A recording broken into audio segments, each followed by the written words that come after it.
నమస్తే అండి. నా పేరు సోములు నాన్న, సీనియర్ క్వాంటిటీ సర్వేయర్. లైక్ మన ప్రాజెక్ట్‌లో మనకి బీఓక్యూ యొక్క ఇంపార్టెన్స్‌లో మనం ప్రీవియస్‌గా చూసినప్పుడు ప్రీ టెండరింగ్ స్టేజ్ చూసాం, పోస్ట్ టెండరింగ్ స్టేజ్ చూసాం. సో, ప్రాజెక్ట్ క్లోజర్ స్టేజ్‌లో ఆ సేమ్ బీఓక్యూ మనకి ఎలా యూజ్ అవుతుందంటే, ఒకటి transparency and accountability. 2 change in management. And last sorting of dispute resolution అంటాం అనమాట. రిజల్యూషన్. సో మనకి ట్రాన్స్పరెన్సీ అండ్ అకౌంటబిలిటీలో ఎలా వస్తుందంటే, సో లైక్ మన దగ్గర బీఓక్యూ ఉంది. క్లయింట్ దగ్గర, కాంట్రాక్టర్ దగ్గర, కన్సల్టెంట్ దగ్గర ఒకటే BOQ. There is no manipulation. ఎవ్వరూ మ్యానిపులేట్ చేయడానికి, ఏం చేయడానికి ఛాన్స్ లేదు.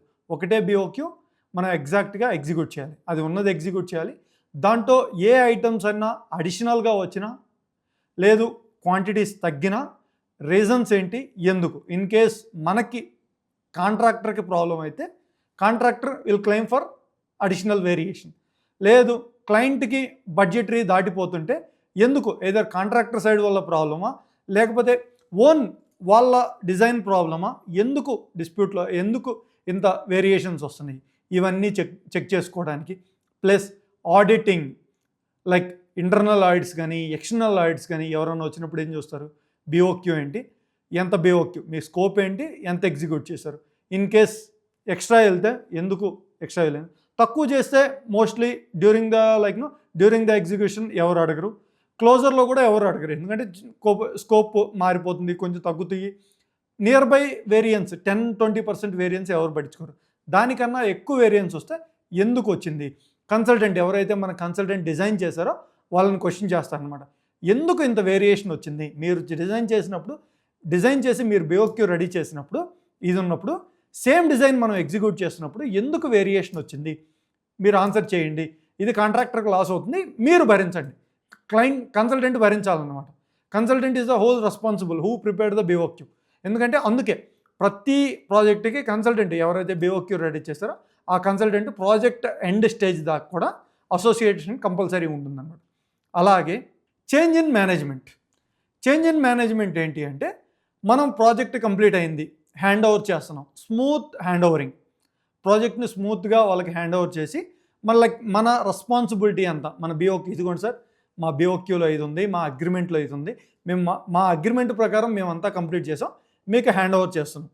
వాళ్ళకి ప్రాపర్గా హ్యాండ్ ఓవర్ చేయడానికి ఎనీ డిస్ప్యూట్ లేకుండా, ఇదిగోండి సార్, మేము మీకు హ్యాండ్ ఓవర్ చేసాం, రేపటి రోజున మేము చేయలేదని చెప్పడానికి కానీ, లేదు ఎక్స్ట్రా చేశారు, ఇది అవసరం లేనిది చేశారు, ఇక్కడ అవసరమైనది చేయలేదు అని చెప్పడానికి కానీ నో గ్యాప్ ఉండటానికి లేకుండా ప్రాపర్గా చేంజ్ ఇన్ మేనేజ్మెంట్ మనం ప్రాపర్గా హ్యాండ్ ఓవర్ చేయడానికి. ఆ తర్వాత డిస్ప్యూట్ రిజల్యూషన్. ఏదన్నా డిస్ప్యూట్ వస్తే వేరియేషన్స్లోనే డిస్ప్యూట్ వస్తుంది అనమాట. జనరల్గా మనకు వచ్చే డిస్ప్యూట్ అంతా వేరియేషన్స్ అండ్ క్లెయిమ్స్ అంటే ఏంటి, ఇది మనకి మేజర్ మెటీరియల్స్ అని ఉంటాయి. సిమెంట్, రోడ్లో అయితే సిమెంట్, బిటుమెన్, స్టీల్, అగ్రిగేట్, లేకపోతే ఫ్యూయల్, ఇవి మనకి మేజర్ మెటీరియల్స్ అనమాట.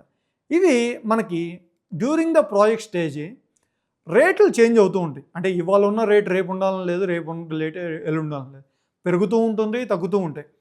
సో మన ప్రాజెక్ట్లో మనం అగ్రి అయిన రేటు, ప్రాజెక్ట్ టెండరింగ్ స్టేజ్లో ఆ పర్టికులర్ ఐటెంకి మనకు ఒక రేట్ అగ్రి అవుతాం.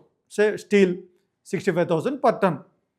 రేపటి రోజున మనం ఒక 5 years ప్రాజెక్టు, ఈ 5 years ఎగ్జిక్యూషన్ చేసేటప్పుడు రేటు అనేక సార్లు నెంబర్ ఆఫ్ ఫ్లక్చుయేషన్స్ అనేవి వస్తాయి.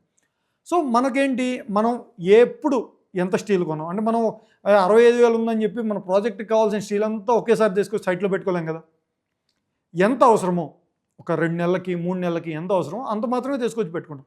అలా మనం ప్రతిసారి కొన్నప్పుడు రేటు ఫ్లక్చుయేషన్స్ ఉన్నప్పుడు ఎంత రేటు, మన బేసిక్ రేటు కన్నా ఎంత హైలో పోతున్నాయి, ఓకే, మన బేసిక్ రేటు కన్నా ఎంత హైలో పోతుంది, ఆ డిఫరెన్స్ ఇన్ అమౌంట్ క్లయింట్ మనకి పే చేయాలి. ఆ పే చేయాలి అంటే ఆ టర్మ్ మన కాంట్రాక్ట్ అగ్రిమెంట్లో స్పెసిఫై చేసి ఉండాలి. Change in your rate as per basic rates, అవి మేము మీకు పే చేస్తాము అని అగ్రి అయ్యి రిటర్న్ డాక్యుమెంట్ ఉండాలన్నమాట.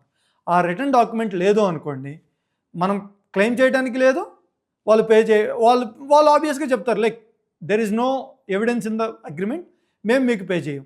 అందుకని చెప్పి మనకి ప్రాపర్ అగ్రిమెంట్లో ఉన్న దాని ప్రకారం మనం ఇవన్నీ ప్రతి దానికి ఇన్వాయిస్ మనం పెట్టుకోవాలన్నమాట. ప్రతి పర్చేజ్లో మనం ఇన్వాయిస్ పెట్టి మనం క్లెయిమ్ ఎవ్రీ టైం, ఎవ్రీ 2 monthsకో 3 monthsకో మనం క్లెయిమ్ సబ్మిట్ చేస్తూ ఉండొచ్చు. Even though they pay or not pay doesn't matter, but మన క్లెయిమ్ అనేది మనం ఎన్ష్యూర్ చేస్తూ ఉండాలి.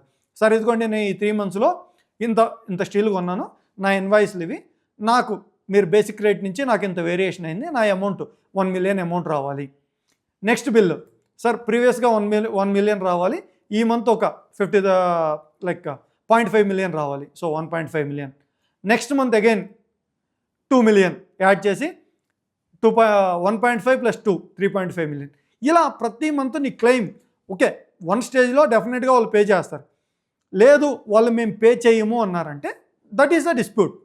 మనం ఆ డిస్ప్యూట్ని రిజాల్వ్ చేసుకోవడానికి nearest court or whatever it may be, case, court, arbitration, ఎలా పాసిబుల్ అయితే అలా మనం క్లియర్ చేసుకోవడానికి మనకి ఛాన్స్ ఉంటుందన్నమాట. ఎందుకంటే మన బిఓక్యూ ఎవిడెన్స్ ఉంది, నా బిఓక్యూలో ఇది నా అగ్రిమెంట్ ఎవిడెన్స్ ఉంది, నా అగ్రిమెంట్లో ఫిక్స్డ్ రేటు, ఈ రేటు ఫిక్స్ అయింది, దానికన్నా ఎక్స్ట్రా అయితే మీరు పే చేస్తాను. అలాగే ఫ్యూయల్కి కూడా మనం ఇది, బట్ ఫ్యూయల్ క్లెయిమ్ చేసేటప్పుడు మనం జస్టిఫికేషన్ ఇవ్వాలి. ఏ మిషనరీకి ఎంత ఫ్యూయల్ వాడుతున్నాము దానికి జస్టిఫికేషన్, అంటే మనం ఫ్యూయల్కి ఇన్పుట్ ఇచ్చినప్పుడు మనం ఏదైతే ఫ్యూయల్కి లైక్ మిషనరీకి ఇవాళ ఇన్ని లీటర్లు ఇన్పుట్ ఇచ్చాం, అది ఎంత ఎగ్జిక్యూషన్ చేసింది. డైలీ ఎగ్జిక్యూషన్ అనేది మనం ప్రాపర్గా చెక్ చేయలేదు కాబట్టి ఒక మంత్లో ఒక 10 గ్రేడర్లు ఉన్నాయి, 10 గ్రేడర్లు ఇంత క్వాంటిటీ ఆఫ్ సాయిల్ ఎగ్జిక్యూట్ చేసాయి, ఆ 10 గ్రేడర్లో కలిపి ఇంత ఫ్యూయల్ కన్జంప్షన్ చేశాయి. సో నా ప్రొడక్టివిటీ ఇంత, నేను నా మిషన్లకు ఇచ్చిన ఫ్యూయల్ నా ఎంయాంగ్మెంట్లో ఇంత ఫ్యూయల్ ఇచ్చాను కాబట్టి నాకు ఆ ఫ్యూయల్కి రేట్ డిఫరెన్స్ ఏదైతే, ఎందుకంటే ఫ్యూయల్ చాలా రేట్ ఫ్లక్చుయేషన్స్ వస్తుంటాయి, అలా ప్రతి ఐటమ్కి. సో మనకి ఈ డిస్ప్యూట్ రిజల్యూషన్ మన అగ్రిమెంటు మన బిఓక్యూ ప్రకారం ఎనీ చిన్న డిస్ప్యూట్ అయినా సరే మనం రిజాల్వ్ చేసుకోవడానికి మనకి బిఓక్యూ యూజ్ అవుతుందన్నమాట. సో ఫైనల్గా ఏంటి అంటే ఒక వెల్ ఆర్గనైజ్డ్ బిఓక్యూ, ఒక వెల్ ఆర్గనైజ్డ్ మేనేజ్డ్ బిఓక్యూ ఏంటంటే ఒక project smooth start, smooth flow, smooth end. ప్రాపర్గా ఒక ప్రాజెక్ట్ని పర్ఫెక్ట్గా ఎగ్జిక్యూట్ చేయాలంటే వెల్ ఆర్గనైజ్డ్ బిఓక్యూ అనేది చాలా ఇంపార్టెంట్. అది ఎవరెవరికి, క్లయింట్కైనా, కన్సల్టెంట్కైనా, కాంట్రాక్టర్కైనా, ఎవరికైనా సరే వెల్ ఆర్గనైజ్డ్ ఆర్గనైజ్డ్ ప్రాపర్లీ ఇది ఉన్నదే మనకి చేయాలంటే మన ముగ్గురికి క్లయింట్, కాంట్రాక్టర్, కన్సల్టెంట్, ఈ ముగ్గురికి వెల్ ఆర్గనైజ్డ్ బిఓక్యూ అనేది చాలా యూస్ఫుల్ అనమాట. అది లేకపోతే ప్రాజెక్ట్ ట్రాక్ చేయలేం, కాస్ట్ కంట్రోల్ చేయలేం, ప్రాపర్ ప్లానింగ్ చేయలేం, ఎందుకంటే మనకి ప్రాపర్ స్కోప్ తెలియదు కదా అలా. సో అందుకంటే అందువల్ల మనకి బిఓక్యూ అనేది చాలా ఇంపార్టెంట్ అనమాట. Okay, thank you. మన ఇంపార్టెన్స్ ఆఫ్ బిఓక్యూ గురించి ఇది ఇప్పుడు దాకా తెలుసుకుందాం, మన ఇంపార్టెన్స్ ఆఫ్ బిఓక్యూ. సో ఇలాంటి వీడియోస్ కోసం మీరు చూస్తూ ఉండండి.